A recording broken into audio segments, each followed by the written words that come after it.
লা সাতেলিয়ার নীতি বা লি চ্যাটেলিয়ার্স প্রিন্সিপাল সেটা কি বলছে?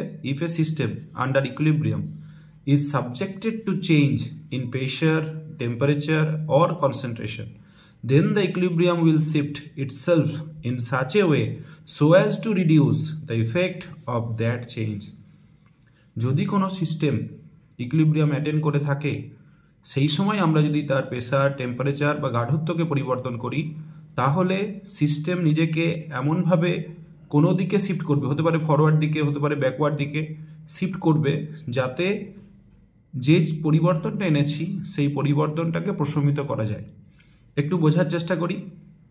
যদি এমন কোনো বিক্রিয়া হয় যেটা তাপ উৎপাদক বিক্রিয়া, এক্সোথার্মিক রিয়াকশন, তাহলে আমি যদি টেম্পারেচার ইনক্রিজ করি, ফরওয়ার্ড ডাইরেকশনে যদি যাই আরও টেম্পারেচার বেড়ে যাবে, কিন্তু আমি যেটা চেঞ্জ করেছি সেটাকেও নালিফাই করতে চাইছে, তাই ও ব্যাকওয়ার্ড ডাইরেকশনে যাবে। অর্থাৎ এক্সোথার্মিক রিয়াকশনে যদি টেম্পারেচার ইনক্রিজ করা হয় তাহলে আমরা দেখব প্রোডাক্ট না পেয়ে রিয়াক্ট্যান্ট দিকে বেশি মুভ করছে, অর্থাৎ ব্যাকওয়ার্ড রিয়াকশন বেশি হচ্ছে, ইল্ড কম হচ্ছে। তাহলে এন্ডোথার্মিক রিয়াকশন, সেখানে যদি টেম্পারেচার ইনক্রিজ করি তখন আমরা দেখব ইল্ড বেশি হচ্ছে। তার কারণ ফরওয়ার্ড ডাইরেকশনে টেম্পারেচার কমছে যেহেতু এন্ডোথার্মিক রিয়াকশন, ডেলএইচ পজিটিভ।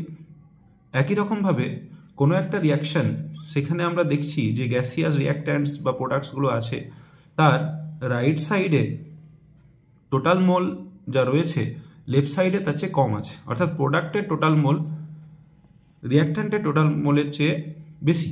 তখন আমি যদি প্রেসারকে চেঞ্জ করি তাহলে আমরা জানি প্রেসার চেঞ্জ করলে যদি ইনক্রিজ করা হয় তাহলে ভলিউম ডিক্রিজ করে।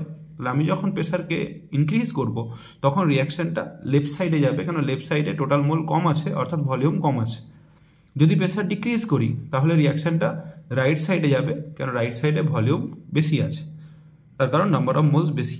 কিন্তু এমন যদি কোনো রিয়াকশান পাই যেখানে বোথ সাইডের টোটাল গ্যাসিয়াস রিয়াক্ট্যান্ট এবং প্রোডাক্ট তার মোল ইকুয়াল, তাহলে প্রেসার চেঞ্জ করলে কোনো পরিবর্তন হবে না।